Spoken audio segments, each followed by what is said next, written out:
Assalamualaikum warahmatullahi wabarakatuh. Alhamdulillahirabbil alamin alladzi yuhibbul muhsinin wa yarfa'u darajatil muttaqin. Asyhadu an la ilaha illallah wahdahu la syarikalah wa asyhadu anna Muhammadan abduhu wa rasuluh la nabiyya ba'dah. Allahumma shalli ala Muhammad wa ala alihi wa ashabihi wa man tabi'ahum bi ihsanin ila yaumiddin. Qala Rasulullah sallallahu alaihi wasallam, man shoma ramadhana imanan wa ihtisaban ghufira lahu ma taqaddama min dzambi. Jamaah majelis taklim yang dirahmati oleh Allah, kita senantiasa seharusnya bersyukur terus kepada Allah. Karena apa? Karena Allah terus menolong kita sehingga kita bisa istiqomah hadir ke majelis ilmu ini. Seperti yang sering saya sampaikan, bahwa di antara kita ini yang sedang mengajarkan pengajian seperti sekarang ini, itu hadir juga banyak malaikat yang hadir yang memang sengaja diutus oleh Allah. Malaikat itu tadi adalah malaikat yang diutus untuk mencari majelis ilmu, majelis zikir, majelis taklim, seperti yang kita lakukan sekarang ini. Kalau mereka sudah ketemu, mereka ikut duduk di sini. Di sekitar-sekitar kita ini banyak sekarang malaikat ini, yang menurut Nabi sayap-sayapnya menjulang sampai langit. Lalu nanti kalau kajian ini sudah kita tutup, mereka langsung terbang melaporkan kepada Allah bahwa di tempat ini barusan selesai diadakan majelis ilmu. Dan salah satu yang disampaikan Allah kepada para malaikat itu adalah, saksikan olehmu wahai para malaikat bahwa aku, kata Allah, sudah mengampuni semua mereka yang hadir. Jadi betapa luar biasanya orang yang bisa hadir ke pengajian-pengajian. Dosa-dosanya pasti diampuni oleh Allah. Itu menurut penjelasan Nabi. Saudara-saudara, ibu bapak yang dirahmati oleh Allah, di pembuka tadi saya membaca sebuah hadis riwayat Bukhari nomor 38, Muslim nomor 760 dari Abu Hurairah radhiyallahu anhu, yang artinya saya baca, barang siapa yang berpuasa di bulan Ramadan karena iman dan mengharap pahala dari Allah, mengharapkan ridho dari Allah, maka dosa-dosanya di masa lalu akan diampuni. Maka menjelang Ramadan ini, mari kita perbaiki segala sesuatunya, ya, kita persiapkan segala sesuatunya, kesehatan kita, ilmu kita tentang Ramadan, dan apa saja yang berhubungan dengan Ramadan itu kita persiapkan. Antara lain kita banyak-banyak beristighfar sekarang, lalu banyak membaca Al-Quran untuk melatih diri, ya. Sudah mulai mengurangi waktu tidur, ya, agar nanti pada saatnya kita bisa bangun di saat malam Lailatul Qadar. Di kesempatan yang lalu kita sudah membahas 4 hal yang perlu kita lakukan atau perlu kita persiapkan dalam rangka menghadapi bulan Ramadan. Saya ulang sedikit. Yang pertama, berdoa kepada Allah agar kita disampaikan ke bulan yang Ramadan yang akan datang ini. Walaupun sebentar lagi, kita tetap berdoa, ya, agar kita dikasih umur panjang oleh Allah dan bisa sampai ke bulan Ramadan, sehingga kita bisa beribadah, puasa, dan ibadah-ibadah yang lain. Dan berdoa kepada Allah agar kita bisa memanfaatkan kesempatan yang diberikan Allah untuk bisa beribadah dengan sebaik-baiknya di bulan Ramadan, dengan berdoa yang sebaik-baiknya di bulan Ramadan. Terus yang kedua, di bulan Ramadan nanti itu ketika kita puasa, maka kita harus menetapkan niat. Nah, itu berarti kita menyiapkan ilmunya sekarang ini, yaitu kita harus menetapkan niat. Sebab menurut Nabi, tidak sah puasa seseorang, puasa Ramadan seseorang kalau sebelum subuh itu dia belum niat mau puasa. Jadi berniat ini hukumnya wajib ya, hukumnya wajib. Terus yang ketiga, makan sahur ya. Makan sahur sudah kita bahas keutamaan-keutamaannya, dan dianjurkan oleh Nabi, disunnahkan oleh Nabi itu mengakhirkan ya, mendekat-dekat dengan waktu subuh. Lalu yang keempat, mensegerakan buka puasa. Jadi kalau sudah adzan maghrib jangan menunda-nunda ya. Langsung berbuka puasa, minimal takjil ya toh, membatalkan puasa, minum atau makan kurma dan lain sebagainya. Maka pada kesempatan sekarang ini kita lanjutkan yang kelima, ilmu tentang bulan Ramadan itu nanti yang akan kita amalkan di bulan Ramadan ya sebetulnya sudah umum-umum aja ya, cuman apa?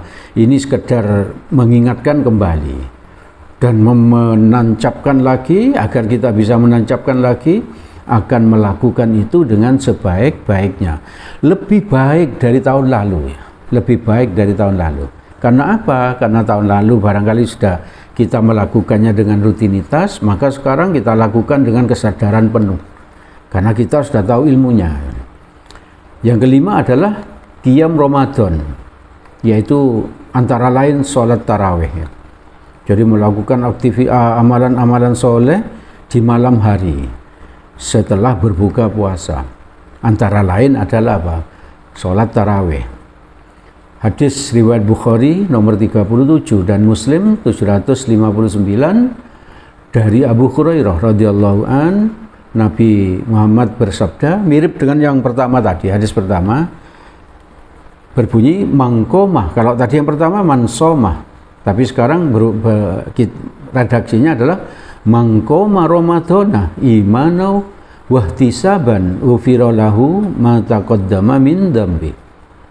Barang siapa melakukan qiyam Ramadan, sholat tarawih misalnya, karena iman dan mencari pahala, mencari ridhonya Allah, maka dosa-dosanya yang telah lalu akan diampuni. Jadi mari Ramadan itu, tarawih di bulan Ramadan itu kita niatkan apa? Karena Allah. Karena kita beriman, satu, yang kedua apa? Karena ingin mendapatkan ridhonya Allah. Betul-betul kita niatkan seperti itu. Tidak ada niat yang lain ya. Tidak ada niat yang lain. Karena ingin dipuji tetangga, karena rajin ke masjid, sholat tarawih, bukan seperti itu. Tapi apa niatnya? Karena Allah. Karena ingin mendapatkan ridhonya Allah. Karena ingin mendapatkan pahala dan karunia dari Allah. Maka kalau kita niatkan seperti itu dan kita sungguh-sungguh melakukan sholat tarawihnya, maka Allah akan mengampuni dosa-dosa kita yang telah lalu. Boleh tarawihnya itu 20 rakaat ditambah 3 rakaat witir. Boleh juga 8 rakaat ditambah 3 rakaat witir. Yang penting apa? Kita melakukan 11 rakaat atau 23 rakaat, yang penting khusyuk ya. Khusyuk, tidak cepet-cepetan. Tumakninah ya, tumakninah. Minimal tumakninah. Tumakninah itu apa? Kalau sujud terus berhenti sebentar. Bukan terus sujud terus duduk, bukan seperti itu. Tapi sujud berhenti sebentar lalu duduk. Sujud duduk berhenti sebentar lalu sujud lagi, itu berarti tumakninah. Jadi yang 23 rakaat boleh, 11 rakaat boleh, yang penting khusyuk, minimal tumakninah. Ibu bapak, saudara-saudara yang dirahmati oleh Allah, yang keenam yang bisa kita lakukan di bulan Ramadan, insya Allah di bulan-bulan yang lain kita juga melakukan ini.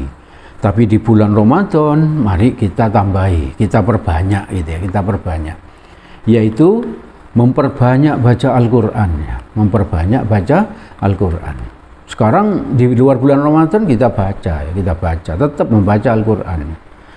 Dan di bulan Ramadan nanti kita perbanyak. Hadisnya riwayat Tirmizi dari Abdullah bin Mas'ud radhiyallahu an. Rasulullah sallallahu alaihi wasallam bersabda, "Man qara'a harfam min kitabillahi falahu bihi hasanah. Wal hasanatu bi asyri amsalihha.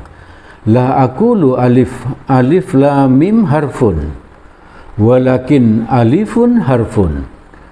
wa lamun harfun, wa mimun harfun. Artinya Nabi bersabda, barang siapa membaca satu huruf dari Al-Quran, maka baginya satu kebaikan.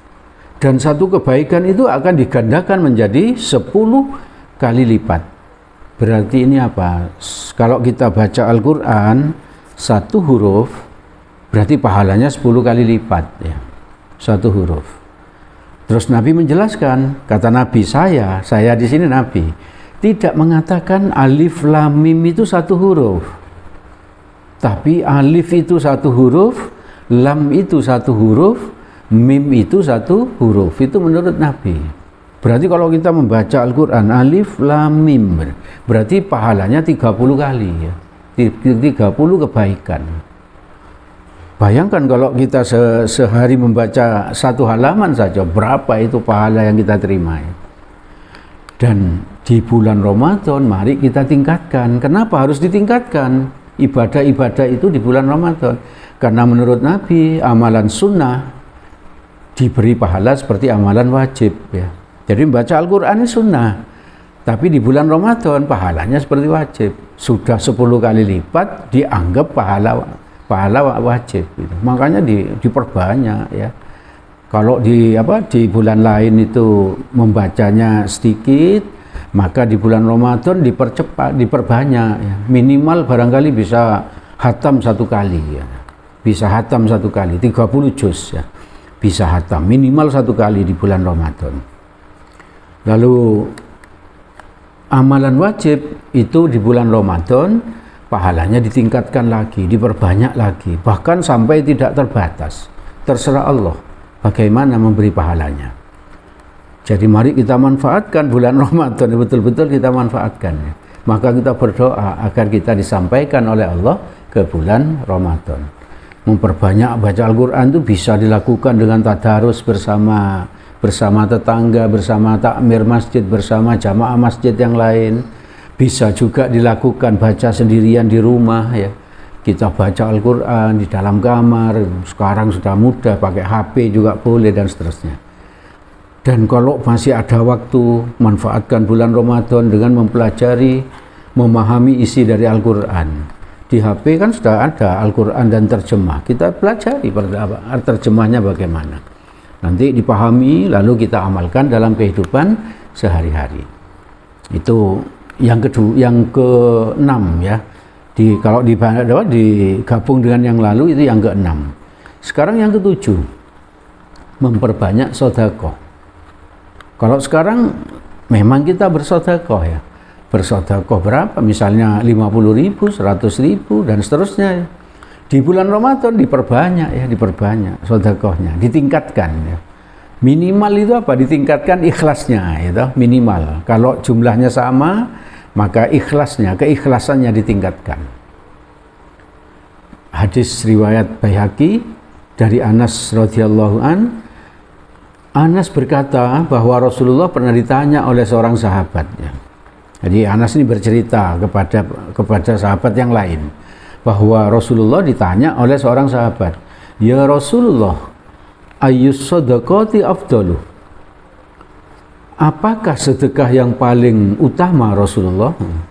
Jadi sahabat itu luar biasa ya.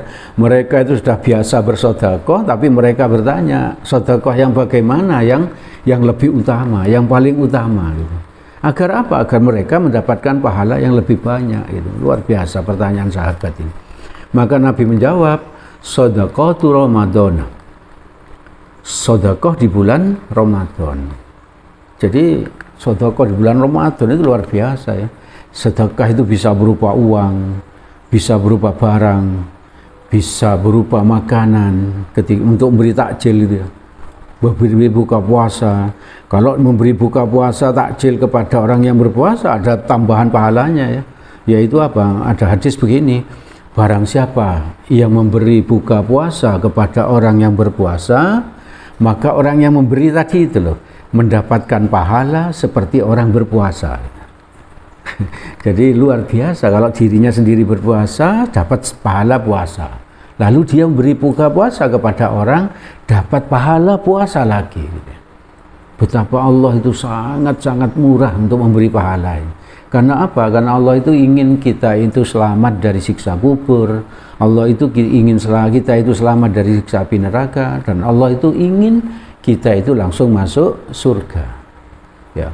Kalau kita nggak punya uang, nggak punya barang, maka sedekah itu bisa berupa apa? Menolong saudara kita dengan tetangga, dengan orang lain, ya, dengan tenaga kita, atau membantu takmir, membagikan takjil dan lain sebagainya.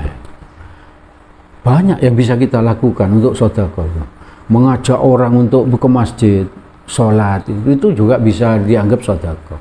Memberi perhatian, tersenyum kepada orang lain, itu juga sedekah. Jadi tidak mesti berupa uang, berupa barang, berupa makanan. Kalau punya uang, punya barang, punya makanan, ya sedekahnya berupa uang, berupa makanan, berupa barang, juga berupa perhatian kepada orang lain, dan juga berupa senyuman misalnya. Ibu bapak, saudara-saudara yang dirahmati oleh Allah, mengasihi anak yatim, kebaikan yang ke-8, yang ke-8. Menurut Nabi, kalau kita mengasihi anak yatim, maka yatim kita itu akan dikasihi orang. Paham maksudnya ya Bapak Ibu ya? Jadi nanti kita itu kan akan meninggal gitu ya. Dan kita akan meninggalkan anak gitu ya, anak. Nah, kalau kita biasa mengasihi anak yatim, maka anak-anak kita yang kita tinggalkan itu akan dikasihi orang gitu ya, akan dikasihi orang. Jangan khawatir, jangan khawatir. Itu Nabi yang bersabda ya. Nabi yang bersabda, harus kita yakini. Maka itu mari kita kasih anak yatim. Lalu di surat Al-Baqarah kita disuruh mengasihi anak yatim itu. Surat Al-Baqarah ayat 220, A'udzubillahi minasyaitonirrajim, wa yas'alunaka 'anil yatama qul islahul lahum khairun wa in tukhalituhum fa ikhwanukum. Dan mereka bertanya kepadamu tentang anak yatim, katakanlah wahai Rasulullah. Nah, jadi ini Allah, kalau ada orang yang bertanya kepadamu Muhammad tentang anak yatim, maka kamu jawab gitu ya. Ini Allah memerintahkan kepada Rasul, berarti perintah kepada kita juga gitu ya.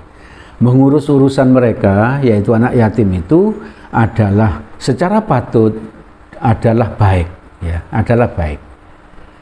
Itu perintahnya. Jadi kita disuruh apa? Mengurus anak yatim itu secara patut ya, secara patut oleh Allah. Secara patut itu berarti apa?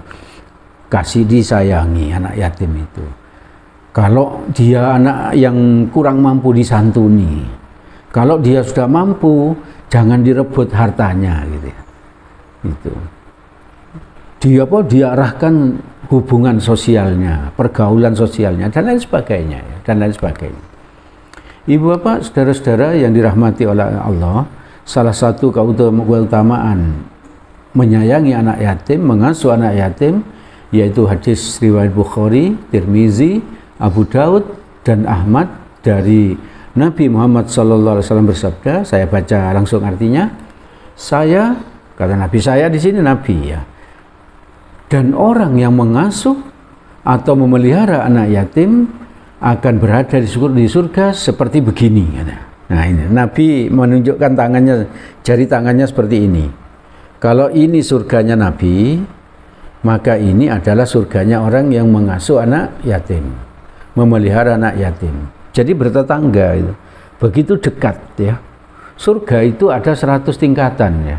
Nabi berada di tingkat pertama, di kelas 1, kelas VVIP ya. Berarti kalau kita memelihara anak yatim, menyantuni anak yatim, berarti surga kita bertetangga dengan Nabi di surga kelas 1, surga VVIP ya. Maka ibu bapak, saudara-saudara yang dirahmati oleh Allah, mari kita perbanyak atau kita betul-betul mengasihi anak yatim, menyayangi anak yatim, baik di bulan Ramadan maupun di bulan-bulan yang lain. Karena di bulan Ramadan itu kita lebih mudah untuk beramal soleh, maka momentum bulan Ramadan ini kita lakukan untuk menyayangi anak yatim. Agar apa? Agar surga kita bertetangga dengan Nabi. Ibu bapak, saudara-saudara yang dirahmati oleh Allah, itu yang bisa kami sampaikan pada kesempatan malam ini tentang apa yang perlu kita persiapkan dan apa yang harus kita amalkan di bulan Ramadan yang akan datang.